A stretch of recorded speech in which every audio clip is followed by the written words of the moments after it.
Dear students, आप सभी का स्वागत है। स्टूडेंट्स, आप लोगों के दिसंबर एग्जाम 2025 को देखते हुए मैं आप लोगों को ये जून 2025 का ही प्रैक्टिस पेपर, ये previous year question paper solve करवा रहा हूँ। मतलब कि इसी ईयर का क्वेश्चन पेपर पुराना सॉल्व करवा रहा हूँ, 2025 का ही जून का, जो अभी एग्जाम कुछ महीने पहले दिए हैं। हाँ, वो बहुत ही इम्पोर्टेंट ये पेपर है। इनसे देखो क्या होता है, कभी कोई जून का डायरेक्टली पूछ लिया जाता है, सो आपको कंप्लीट देखना है किस तरह से हैंडल करना है, और यही आपका पैटर्न है। जून दिसंबर में, आप दिसंबर में जो एग्जाम देने वाले हैं वो जून का ही पैटर्न है। ठीक है, तो पैटर्न यही होगा। देखिए किस तरह से क्वेश्चन पूछे गए हैं और आपको इसी प्रकार अटेम्प्ट करने हैं। क्वेश्चन है BHDC 132 मध्यकालीन हिंदी कविता। तो आपका जो एग्जाम होगा 3 घंटे एग्जाम होगा। अधिकतम जो मार्क्स मिलेंगे स्टूडेंट्स, आपको मिलेंगे 100 मार्क्स। प्रथम प्रश्न को करना बहुत ही अनिवार्य है, शेष के नियम 4 में से आपको करना है। तो प्रथम प्रश्न आपका यही है, गद्यांश को पढ़ना, पूरा पद्यांश को पढ़ना है और उसका संदर्भ करना है किसी एक पर। तो यहाँ पर देखिए क यहाँ तक है, फिर ख है, फिर ग है। ठीक है, टोटल 3 है। 3 में से कोई एक आपका क्या करना, एक्सप्लेन कर देना है, जो आपको अच्छा लगे। तो मैं यहाँ पर तीनों को तीनों एक्सप्लेन करवाऊंगा। यहाँ पे देखिए पहला है, यहाँ पे ये अगर कर देंगे आपको इसमें कितना नंबर मिलेगा, 20 मार्क्स मिलेगा। और चैनल में स्टूडेंट्स न्यू हो, चैनल को सब्सक्राइब नहीं किया हो, इग्नू का मैं बहुत अच्छे से प्रिपरेशन कराता हूँ। आप एक बार वीडियोस चेक कर लिए, जून सेशन का, दिसंबर सेशन का वीडियोस चेक कीजिए, कमेंट चेक कीजिए। अगर आपको लगता है कि भाई ये चैनल आपके लिए बहुत बेस्ट है, तो चैनल को जरूर सब्सक्राइब कर लीजिए। चलिए, लिखा हुआ यहाँ पे देखिए क सात दीप बरनहि सब लोगू, एको दीप ना ओहि सड़ी जोगू। दिया दीप नहीं तस उजियारा, सरो दीप सड़ी होई न पारा। जम्बू दीप कहो तस नाही, पूज न लंक दीप पड़िग छाही। दीप कुशस्थल आरन पड़ा, दीप महोस्थल मानुष सड़ा। जब संसार प्रथमय आए सातों दीप, एको दीप न उत्तिम, सिंहल दीप समीप। तो इसका ये आपने क्या पढ़ा, पद्यांश पढ़ा, और इसको पढ़ने के बाद आपको एक्सप्लेन करना है इसके बारे में और संदर्भ सहित। तो ये आपने जो पढ़ा उसका एक्सप्लेनेशन यहाँ पर किया गया है, आप दिखा सकता हूँ यहाँ से। कौन नंबर आपका यही था, कौन नंबर यही था, और ये आपका पद्यांश है। इसके बाद सबसे पहले आपको संदर्भ लिखना है। इस तरह से ये दिखा है ना संदर्भ, तो सबसे पहले आपको क्या लिखना है, संदर्भ लिखना है।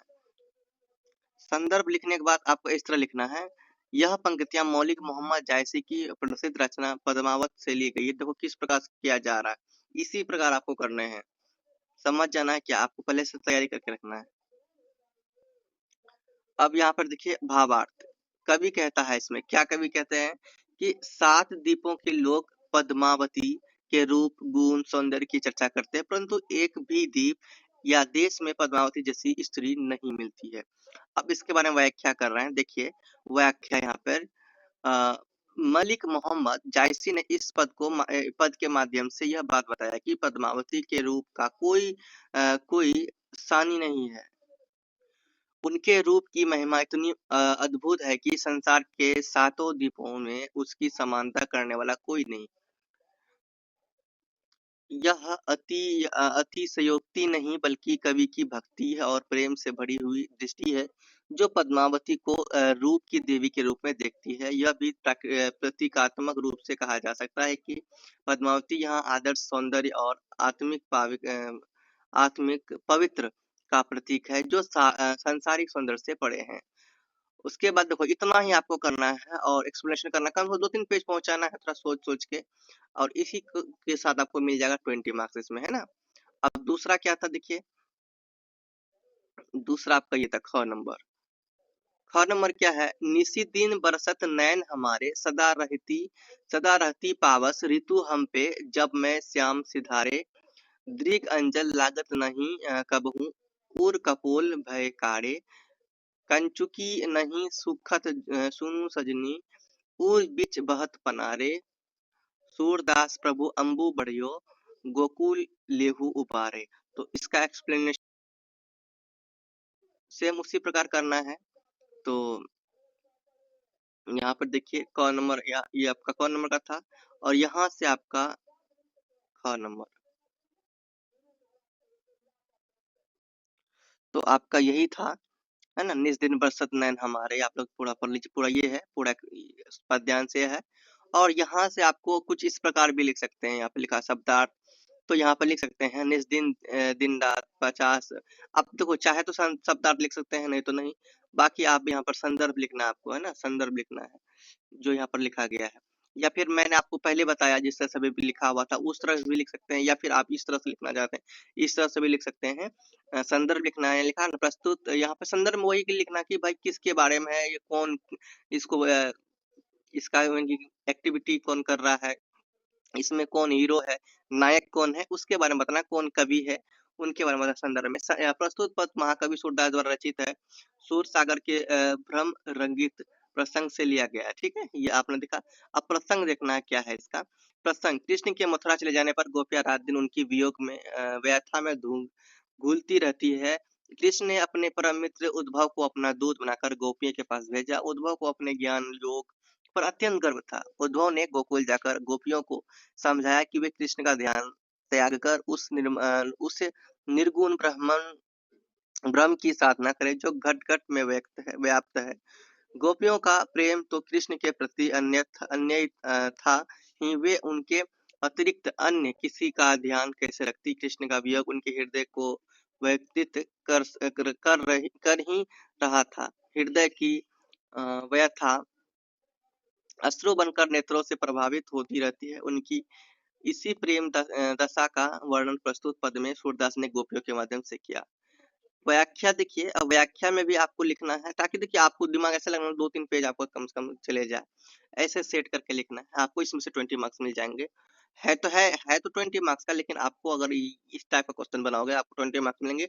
2-3 पेज भी अगर लिख देंगे सही से आपको मिल जाएंगे। व्याख्या करना है। गोपियों ने अपनी वियोग व्यथा का वर्णन करते हुए पावस ऋतु की वर्षा से अपने नेत्रों की अश्रु धारा की तुलना की है। वर्षा ऋतु में सदैव बादल छाए रहते हैं तथा बीच बीच में वर्षा की झड़ी लग जाती है। एक बार वर्षा प्रारंभ होने पर कुछ समय तक लगातार होती रहती है।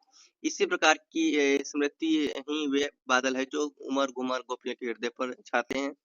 बाकी इसे आप लोग थोड़ा सा पढ़ लीजिए। उसके बाद हम लोग आते हैं ग नंबर। आपका यहाँ से ग नंबर है, ठीक है। ऊंचे घोर मंदिर के अंदर रहनवारी, ऊंचे घोर मंदिर के अंदर मंदिर के अंदर रहती है। कंदमूल भोग करे, तीन बैर खाती ते तीन बैर खाती है। भूषण भूषण शिथिल अंग, विजन डुलाती ते विजन डुलाती है। तो ये आपने देखा, और इसको कैसे किया गया है ये देखिए। यही आपका ग नंबर आपका यही है। और इसका व्याख्या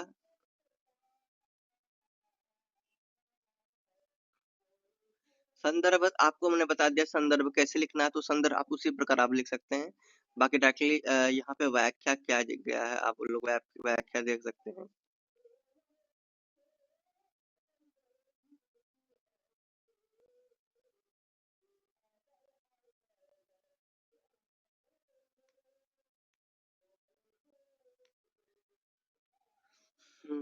चलिए इसका पहले व्याख्या हम लोग पढ़ लेते हैं। व्याख्या आप लोग उसी तरह से संदर्भ लिख लीजिएगा, प्रसंग लिखिएगा, और यहाँ पे व्याख्या।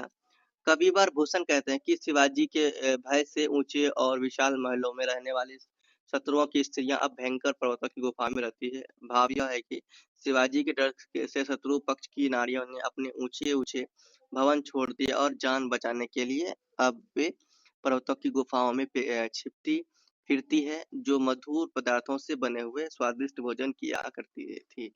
वे ही अब वनों में भटकती हुई कंद-मूल फल खाकर ही अपने जीवन का निर्वाह करती है।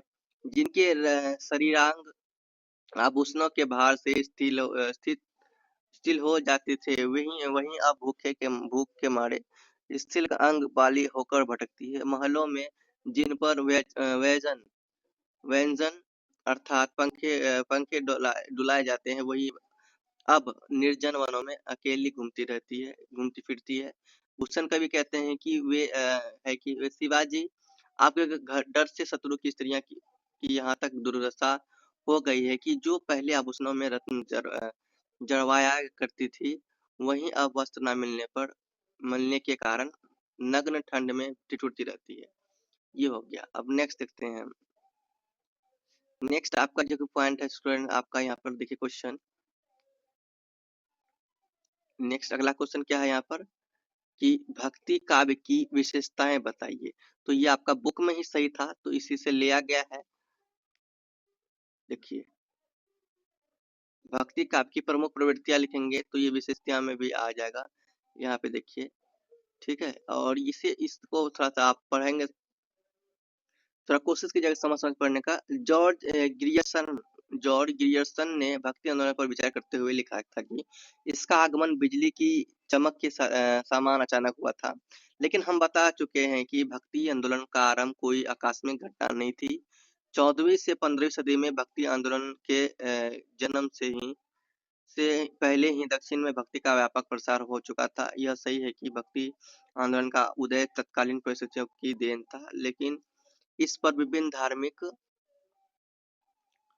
मतों के प्रभाव से भी इनकार नहीं किया जा सकता। भक्ति आंदोलन 14वीं से 17वीं सदी आगे करेंगे।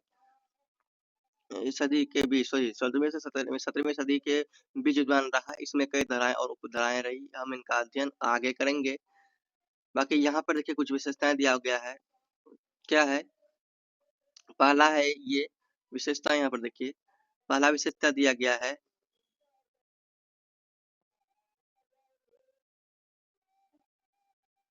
कि प्रेम ही परम पुरुषार्थ है, मोक्ष नहीं। भगवान के प्रति प्रेम कॉलोनी से बड़ी चीज है। तीसरा, भक्त भगवान से भी बड़ा है। भक्ति के बिना शास्त्र ज्ञान और पांडित्य व्यर्थ है। नाम रूप से भी बढ़कर है। ये सब विशेषताएं हैं।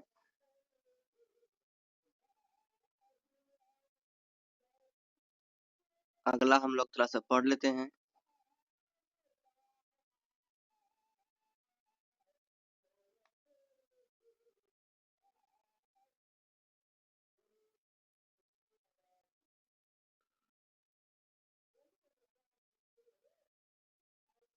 नेक्स्ट है रीतिकाल के प्रमुख कवियों का परिचय दीजिए। तो रीतिकाल 3 नंबर में देखिए यहाँ पर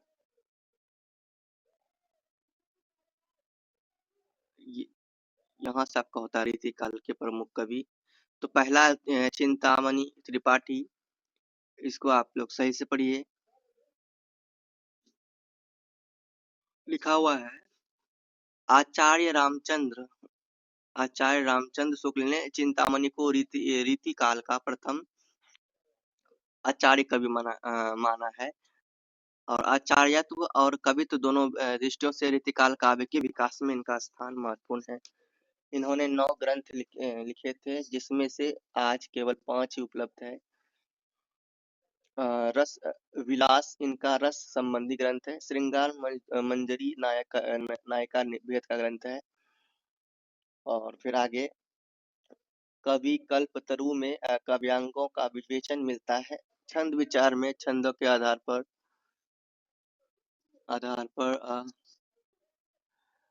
कृष्ण चरित वर्णित है। उत्तर प्रदेश के पूर्वी भाग के निवासी होने पर भी उन्होंने स्वच्छ एवं परिनिष्ठित ब्रज का प्रयोग किया है। यह मुख्यतः रसवादी है और अलंकारों का प्रयोग मात्र रसोत्कर्ष के लिए ही वांछनीय मानते हैं। अगला है पॉइंट यहाँ पर भिखारी दास।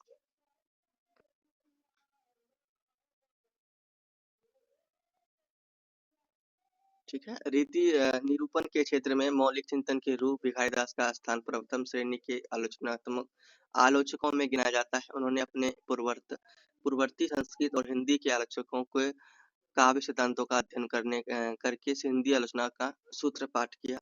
बाकी आप लोग इसे अच्छा से पढ़ लेंगे। आपको मैं पॉइंट दे रहा हूँ, आंसर दे रहा हूँ, आप लोग के लिए बहुत बड़ी बात है।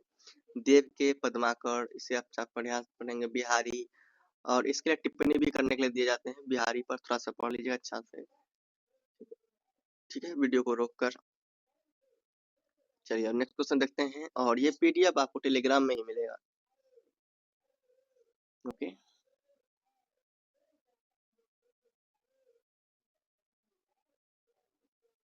स्टूडेंट्स आपका नेक्स्ट क्वेश्चन है कबीर की भाषागत विशिष्टताएं बताइए।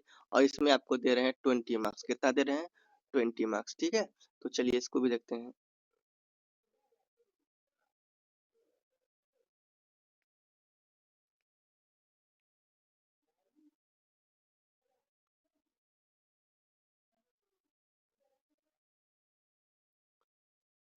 देखिए ये क्वेश्चन आपका कबीर की भाषा सधु कड़ी या फिर पंचमेल खिचड़ी कहलाती है। यहाँ पे आप लोग देख लीजिए। और भाषागत विशेषताएं की बात करें तो कबीर की भाषा को सधु करी इसलिए कहा जाता है कि क्योंकि इसमें कई बोलियों के शब्द मिलते हैं। उनकी भाषा में राजस्थानी, हरियाणी, पंजाबी, खड़ी बोली, अवधी और ब्रज भाषा के शब्दों की बहुलता है। उनकी भाषा जन सामान्य की भाषा थी जिसका उपयोग उन्होंने जन चेतना और जन भावना को व्यक्त करने के लिए किया। उनकी भाषा सरल और जनप्रिय थी। अगला है सूरदास। और ये अगला यहाँ पर है स्टूडेंट जायसी का परिचय देते हुए उनकी कृतियों पर प्रकाश डालिए। ये मैंने पिछले जून 2025 में जो एग्जाम हुआ था उनमें भी इसका क्वेश्चन आंसर करवा दिया था। मीराबाई ये भी करवा दिया था। आप लोग एक बार चेक कीजिएगा। बाकी यहाँ भी आपको मिल जाएगा। सूरदास की कविताओं में अभिव्यक्ति लोक जीवन पर उदाहरण ये भी हो चुका है। रहीम की कविता के विभाव पक्ष की विशेषताओं पर प्रकाश डालिए। ये सब आपका करवा दिया गया है। बाकी यहाँ पे भी आपको मिलेगा। इसके बाद नहीं, पहले भी मैंने करवा दिया था। ठीक है, वीडियोस को आगे बढ़ाएंगे। सारा आंसर आपको यहीं पे मिल जाएगा और आप लोग रोक कर लिख लीजिए या फिर पीडीएफ से आप लोग डाउनलोड कर लीजिए। पीडीएफ डाउनलोड करके आप लोग इसे कर लीजिए सही से। महाराज की जय, जय गुरु महाराज।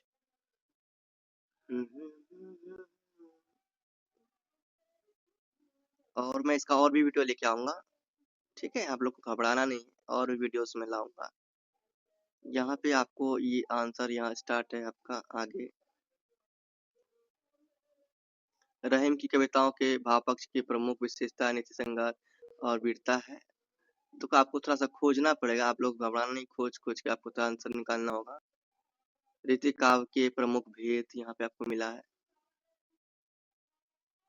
ठीक है, थोड़ा सा रोक कर आप लोग कर लेंगे तो बहुत अच्छा होगा। पीडीएफ आप लोग टेलीग्राम से ले डाउनलोड कर लो और उसमें थोड़ा पासवर्ड लगा होगा। पासवर्ड के लिए आपको इंस्टा में आना होगा। क्वेश्चन नंबर 9 का ये है, देख सकते हो। क्वेश्चन नंबर 9 का ख उलटबासी।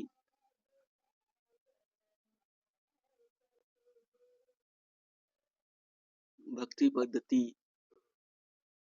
ठीक है, ये आपका कंप्लीट हो गया। तो मैंने अभी क्या किया, प्रीवियस का क्वेश्चन जो जून 2025 में करवाया गया था, जून 2025 में जो क्वेश्चन आया था इन्हीं के अकॉर्डिंग मैंने आपको अभी आंसर दिया था। तो ये आपका फर्स्ट वीडियो है इस सेशन का। नेक्स्ट वीडियो में बहुत जल्द लेके आऊंगा। और जून 2025 मैंने वीडियो बनाया इसका, तो आप लोग देखिए। और बुक का भी पूरा रिवीजन करवाया था, आप लोग जरूर देखिएगा। डिस्क्रिप्शन में मैं कोशिश करूंगा लिंक दे देने का, और आप लोग इसे प्ले लिस्ट चेक करेंगे, वहां पर आपको मिल जाएगा। चलिए, ये हो गया आपका कंप्लीट। स्टूडेंट्स, आज के वीडियो में इतना हैं। आप लोग चैनल को सब्सक्राइब कर लीजिए, बेल आइकन को दबा लीजिए। पीडीएफ का पासवर्ड आपको इंस्टा में मिलेगा। इंस्टा में आपको मैसेज करना है, पासवर्ड मिल जाएगा, डिस्क्रिप्शन में लिंक होगा। और ये टेलीग्राम में आपको पीडीएफ मिल जाएगा। मिलते हैं नेक्स्ट वीडियो में, तब तक बाय। जय हिंद स्टूडेंट्स, बोलो प्रेम से रहो, प्रेम से पढ़ो, प्रेम से बोलो।